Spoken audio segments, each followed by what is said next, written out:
This webinar is brought to you by Healthy Start, a bilingual initiative promoting healthy eating and physical activity in early years settings. We would like to begin by acknowledging that the land on which we gather is treaty land and the traditional territory of the Indigenous peoples of Canada. We pay our respect to the First Nation and Métis ancestors of this place and reaffirm our relationship with one another. Welcome to the Healthy Start Booster webinar series. These webinars are intended to build your knowledge on one or more key concepts around early years healthy eating and physical activity. These concepts are covered in the Healthy Start online course and in-person training. We hope that this webinar helps to refresh your mind on these important topics and that you feel inspired to keep improving healthy eating and physical activity for the children in your care. You're already off to a healthy start. Keep it up. This webinar is called Nutrition for Infants and Toddlers. We want infants and toddlers to get the nutrition they need to grow up strong and healthy. Expect answers to questions like what, when, and how to feed infants and toddlers. You'll learn the current best practices. As a caregiver, you'll also want to work closely with parents to understand a child's needs. By listening and watching, you'll get to know the child's cues and feel confident in your role in feeding. Since children change so much from newborns to 2 years old, we'll focus on infants first and follow their development into toddlerhood. You may be wondering who's speaking. Hello, I'm Nicole Pulvermacher. Development and delivery of this webinar is part of my work as an implementation coordinator for Healthy Start, Départ Santé in Saskatchewan. We're a diverse team. I'm a registered dietitian by training and relied on national and international standards as well as local experts in early childhood nutrition to put this webinar together for you. So let's start with a focus on nutrition for infants 0 to 6 months old. Feeding infants up to about 6 months of age isn't always easy, but it is simple because breast milk is the only food or drink babies will need for the first 6 months. Breastfeeding is important and gives babies just the right amount of protein, carbohydrates, fat, vitamins, and minerals. Breastfeeding also provides antibodies and other immune factors. These help protect against infections and disease. The only nutrients breastfed babies may not get enough of through breast milk in the first 6 months is vitamin D. Health Canada recommends that all babies who are breastfed get a vitamin D supplement of 10 micrograms or 400 international units each day. Today, most women breastfeed their babies, but if babies are not breastfed or are only partially breastfed, commercial infant formulas are the suitable alternative. Non-breastfed infants do not require a vitamin D supplement because vitamin D is added to commercial infant formula. As a childcare provider, your role in feeding young infants is quite different than in feeding toddlers, preschoolers, and older children, but there's still a division of responsibility. For infants, the division of responsibility in feeding is parents choose what to feed, and baby is responsible for signaling when, where, how much, and how fast they want to eat. If you respond well, baby will then eat as much as they need and grow in the way that is right for them. Your role includes finding out what to feed. Talk to parents about their plans and preferences. For example, will expressed breast milk or prepared formula be sent in with the child? What kinds of containers do they plan to use? Will mom plan to breastfeed on site in the morning, during her lunch break, or before pickup? Think through how you'll support breastfeeding mothers on site. Is there a comfortable place for the mother to feed her baby? Can mothers in that space also be comfortable using a breast pump if they'd like? Will breastfeeding mothers have easy access to running water? And is there a dedicated fridge space for storing expressed breast milk, which has been labeled and dated, as well as prepared infant formula?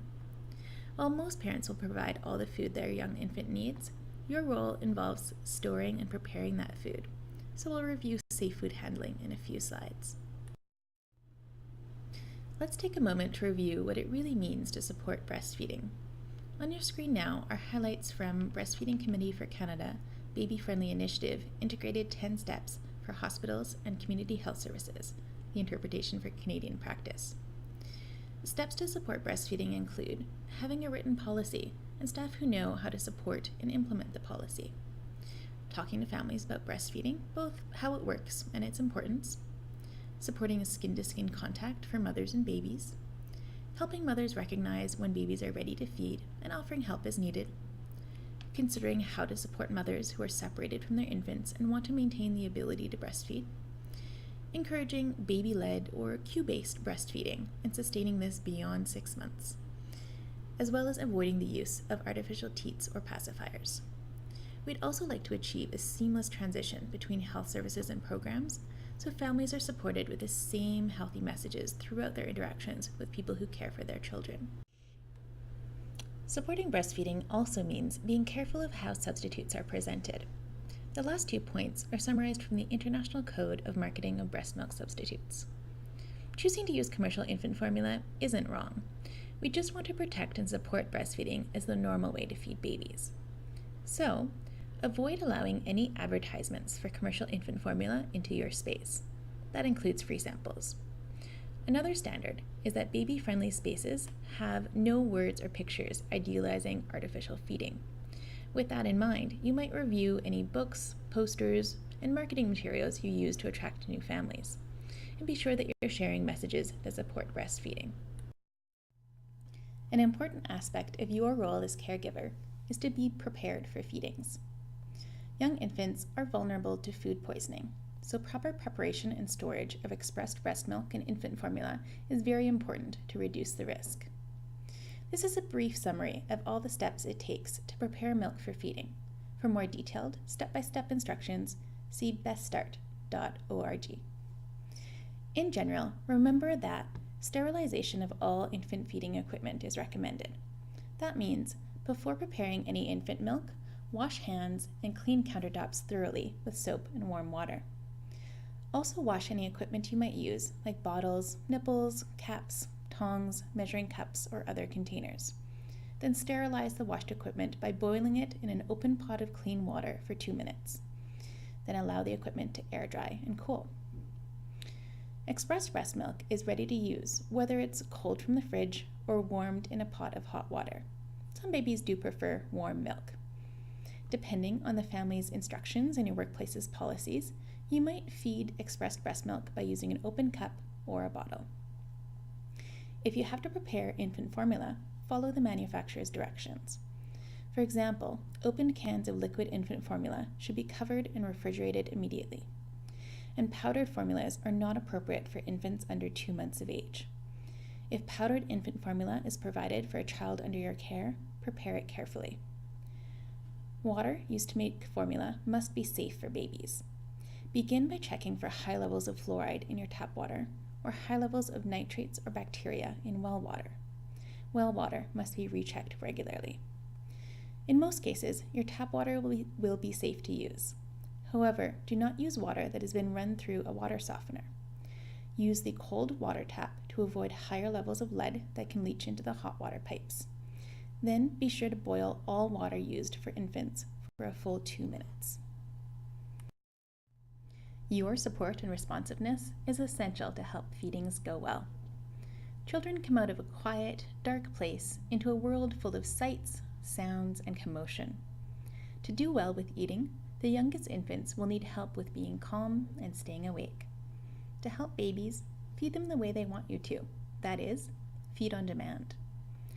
Pay attention to their cues and feed infants when they want milk, when they are wide awake and calm, and before they get upset for crying. Early hunger cues include babies stirring, perhaps moving their arms. A mildly hungry baby's mouth might open, or you'll see a yawn or lip smacking. Babies ready for feeding also turn their head towards you, or towards something touching their cheek, with their mouth open. All of these cues mean this is a good time to feed baby. Baby is much hungrier when you see hands going to mouth, sucking or licking movements, restlessness, and cooing or sighing sounds that are getting louder. Cues that baby is extremely hungry include fussing and crying, being agitated, and even falling asleep. Always hold babies during feedings. Try to offer a smooth and steady feeding experience. Then let infants feed their own way, a lot or a little, fast or slow, steady or start and stop. These are all okay. Remember, babies are in charge of when, where, how much, and how fast they might eat. Follow their lead. Stop feeding when baby shows you they are finished. Cues include baby is relaxed, has slowed down, or stopped sucking. Some babies will also turn their head or push away the milk. If there's some milk left in the bottle, that's okay. Your role isn't to push anyone to eat more than they'd like. Instead, watch the cues. Along with the guideline to always hold babies when feeding is another important point. Even when babies can hold the bottle themselves, it's not okay to put baby to sleep with a bottle. Baby could choke, breathe milk into their lungs, and certainly over or undereat because they can't stop the flow of milk alone. Now we'll move on to the next stage, 6 to 12 months. Around 6 months of age, babies will be ready to start solids. This can be an exciting time. Encourage parents to wait to start solids until baby is ready. While 6 months is a general guide, babies need some control before they're ready to try food. Signs of readiness include baby can sit up without support and lean forward. Baby has better head control so they can open up when interested in eating and turn their head away when full. Babies that are interested in touching food, picking it up, or smearing it around is also a good sign. Babies that are developmentally ready to try solids will try to get food that's in their hand to their mouth. Of course, this makes a mess. All of this is part of learning and growing up with eating. For infants 6 to 12 months, continue to support breastfeeding. Mom and child may continue for 2 years or more. Non-breastfed infants need commercial infant formula for at least a few more months. At about 6 months, breastfeeding is still a baby's main food source, but it's time to begin adding solid foods. Formula-fed infants should also be introduced to solid foods at this time. Start with foods that contain iron. Iron supports baby's growth and development. Iron-rich foods include meats such as beef, lamb, game, poultry, and fish. Meat alternatives include eggs, tofu, beans, and lentils. Iron-fortified infant cereal is also a source of iron and a common first food. Plan to serve iron-rich foods at least 2 times each day, including offering meat and alternatives at least once each day. Begin to involve babies this age in your group meals. Gradually increase the number of times a day that you offer solid foods. Offer baby a range of nutritious foods from your group meals. Gradually increase the amounts offered according to appetite. Let them discover different textures and experiment with feeding themselves. While babies have only been drinking up to this point, 6 to 12-month-olds need to develop their mouth skills. Along with introducing flavors and pureed foods, you can help by offering some thicker and lumpier foods and foods that baby can pick up to eat with their hands. Safe and appropriate finger foods include soft cooked vegetables, like some cooked broccoli or green beans, soft fruit such as peaches, grated cheese, and bread crusts or toasts. Health Canada recommends that lumpy textures are offered no later than 9 months of age, and then infants progress to trying a variety of textures modified from family foods by 1 year of age. Certain food sizes and textures are dangerous for baby because they present a choking hazard. In general, do not offer solid foods that are hard, small, and round, such as peanuts or whole grapes. Also avoid offering globs of food that is smooth and sticky. A full teaspoon of peanut butter on a spoon would be a good example of a food texture to avoid. Instead, offer foods like peanut butter in a safe way, spread thinly on another safe food. In early infancy, babies drink the milk their parents choose. Now, in older infancy, there are more choices. Mothers and children may continue breastfeeding for as long as they want, to toddlerhood or preschool age. In that case, children may not need other milks. Formula-fed babies benefit from continuing with formula until at least 9 to 12 months of age. This allows for these babies to get established with eating solids, especially iron-rich foods. When iron-rich foods are eaten at least twice a day, and baby is at least 9 months old, it's okay to continue with formula or transition to whole cow's milk. Families may be interested in feeding their children other milks, such as plant beverages, fortified soy beverage, or the lower fat milk the family drinks. These are not appropriate until later. Plant milks, like a rice-based beverage or almond milk, do not have adequate nutrition to be a child's main milk source. Fortified soy beverage, along with lower fat milks, are appropriate, but only from age 2 and up. These lower fat milks are high quality, but do not provide enough energy for children's rapid growth between 12 and 24 months. So when parents stop providing breast milk or formula for their 9 to 12-month-old, offer whole cow's milk at least until age 2. And be sure to offer cow's milk as part of a supervised meal or snack time in an open cup, not a bottle. By the middle of infancy and into toddlerhood, it can be exciting to explore a wide variety of food and drinks, but there are a small number of food and drinks that are not appropriate for young children. Inappropriate drinks for young children include tea and coffee, which contribute caffeine and other substances which may be unsafe, sports drinks, energy drinks, and other drinks with artificial sweeteners. Sugary drinks like pop or fruit punch contribute little nutrition, while growing bacteria that may cause dental caries. Also potentially dangerous, while a young child's immune system is still developing, is any unpasteurized milk or juice, and any raw or undercooked meat, poultry, fish, or eggs. Products containing raw eggs, such as cookie dough or fresh-made Caesar dressing, puts children at risk of salmonella poisoning. And to prevent infant botulism, do not offer honey to a baby younger than 12 months of age. Health Canada has identified the 10 most common food allergens as peanuts, tree nuts, sesame seeds, milk, eggs, seafood including fish, shellfish, and crustaceans, soy, wheat, sulfites, and mustard. As you plan to start solids with babies under your care, talk with parents about the child's risk for food allergies. Those families with a strong history of food allergies may follow a more cautious approach, guided by their healthcare provider. Most other families can be reassured. There is no reason to delay introducing common food allergens to most babies. Generally, it's recommended that when infants are developmentally ready for solids, at around 6 months of age, they be introduced to all healthy family foods, including these common allergens. But avoid offering more than one new food from this list per day. The reason? In case of an allergic reaction, it's easier to identify the cause. Signs of an allergic reaction include itchy skin, upset stomach, or wheezing. Rarely, babies will have a severe allergic reaction requiring emergency treatment. But if there's no reaction, then keep offering these foods regularly. Doing so helps maintain tolerance. Infants 6 to 12 months of age are growing their skills, but are still very dependent on you. When feeding, an important role you have is to always supervise. Make sure children are held when drinking their milk and sitting upright to eat solids. Do not let children eat or drink when distracted, when walking or running, while sitting in a moving vehicle, or in bed. From 6 to 12 months, there's a gradual transition in the division of responsibility. As with younger infants, you'll continue to offer breast milk or formula on demand, but you'll also begin to be responsible for the what, when, and where of offering solids. Remember, children always choose how much and whether to eat. Here's how to start with solids.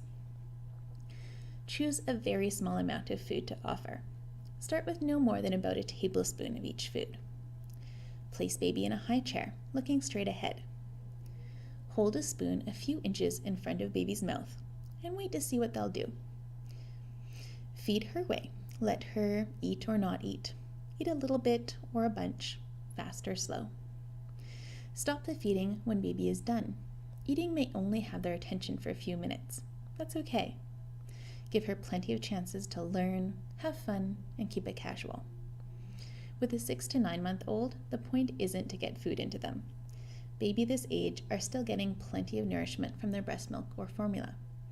You're working to introduce babies to the idea of eating different food in a different way. Don't get pushy or you'll spoil the fun for both of you. A little later into starting solids, babies may want to take over. At this point, many parents and caregivers become alarmed and try to force or play games to get the child to eat. Don't. Baby's eating will be worse, not better. Instead, be sure to have a regular schedule of meals and snacks to offer, and then continue to let babies choose how much and whether to eat. Last 2 tips for this age group. Be sure to eat together with older babies as well as the toddlers and older children. You're an important role model. Foods in general will be new, so give these older infants lots of chances to try new foods with you and to learn to like them. And finally, use an open cup. Help babies learn to drink by offering fluids in an open cup. At mealtime, pour a little of baby's milk or water and let them try drinking from an open cup. It's a great skill to learn. At this point, we've covered healthy eating topics for 0 to 6 months and 6 to 12 months. Now we'll talk about 12 to 24 months. By 12 months, children need a variety of healthy foods from each food group. At this age, children might be drinking breast milk or homogenized cow's milk. Nutritious, high-fat food like breast milk and homogenized cow milk are important sources of energy for children under 2, and children may like to drink a lot of milk. But to ensure a variety of foods and nutrients are consumed, it's recommended to offer between 500 and 750 milliliters of cow's milk per day. 500 milliliters is half a cup 4 times, or a third of a cup 6 times. Other nutritious, high-fat foods to include regularly are nut butters, avocado, cheese, and some fish such as salmon or trout. If children seem thirsty in between meal and snack times, offer water. Do not offer sweetened beverages and limit the offering of fruit juice. Your role with this age group grows out of the patterns you or other caregivers have started to establish in earlier infancy.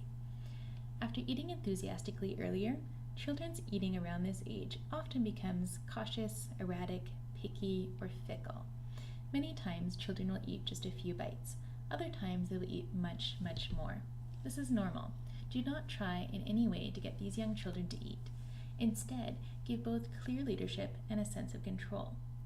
Your leadership includes providing a regular schedule of meals and snacks. Plan to sit and eat together every 2 or 3 hours.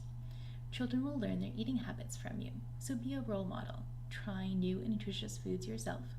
Talk with children about the events of the day and concepts like color, quantity, and temperature, and do your best to ensure that eating is an enjoyable experience.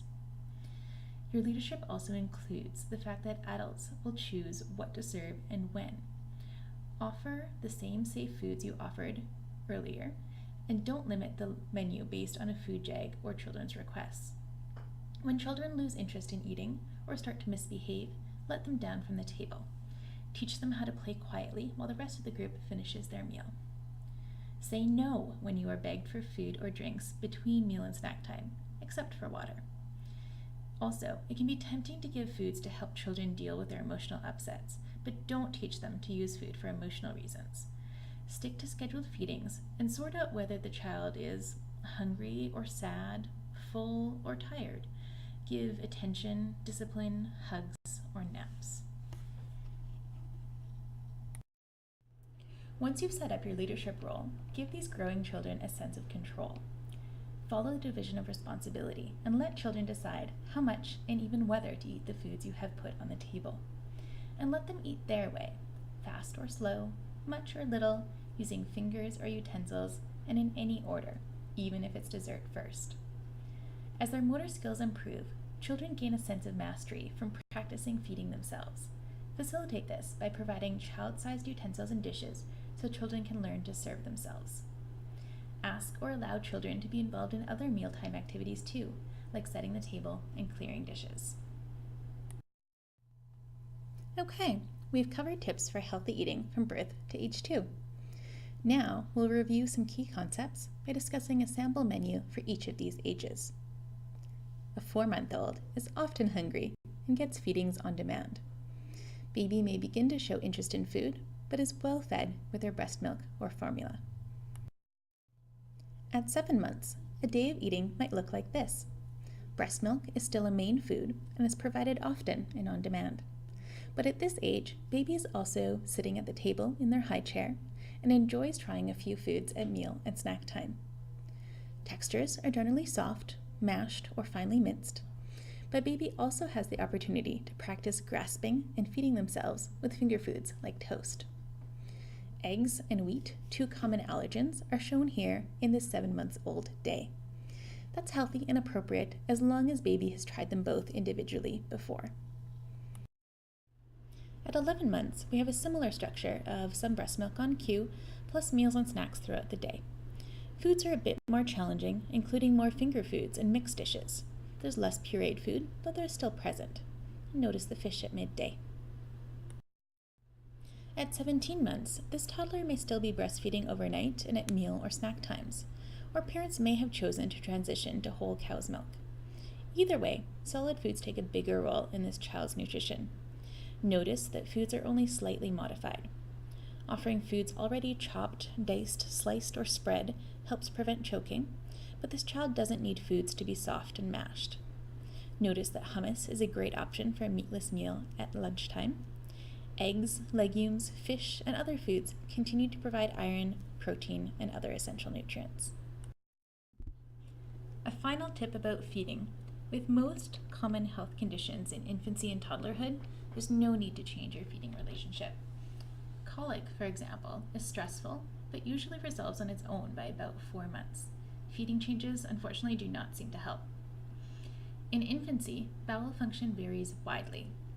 Once breastfeeding is established, infants might pass stool with each feeding or only every 3 or 4 days. Both are normal. Once solid foods are introduced, mild constipation is a common problem and is well treated by following the advice earlier in this webinar by offering a variety of foods that contain fiber while limiting milk and juice. Persistent constipation or other symptoms should be brought to the attention of the child's healthcare provider. Reflux, the passing of stomach contents into the esophagus, is normal. Around half of 3 or 4 month olds spit up daily. This is not a concern unless it's accompanied by troublesome symptoms or complications. Viral infections can cause diarrhea, with or without fever or vomiting. The main concern in this case is the risk of dehydration. Continued breastfeeding is helpful, as well as oral rehydration therapy. Severe dehydration must be managed in hospital. For concerns about any of these or other health conditions, be in touch with your public health nurse, 811, or the child's doctor and family. And that brings us to the close of our Nutrition for Infants and Toddlers webinar. Thank you for taking this Healthy Start Booster webinar. You play a vital role in providing a healthy start for the children in your care. Thank you for all of the work that you do. We want to keep supporting you in this work. Please check out our curated list of resources on our website, healthystartkids.ca. Before you go, please print your certificate and give us some feedback. We want to hear what you thought of this webinar. Please fill out the feedback form survey. That'll be linked separately. I'd like to acknowledge Helen Flangeris, Barb Wright, and Naomi Shanks for their review of this webinar's content. All three are registered dietitians with a long history of supporting healthy infant and toddler nutrition in Saskatchewan through their roles in healthcare and government. Heather Kaler helped arrange this project, and none of Healthy Start's work would be possible without funding from the Government of Saskatchewan's Community Initiatives Fund and the Public Health Agency of Canada's Innovation Strategy. Thank you.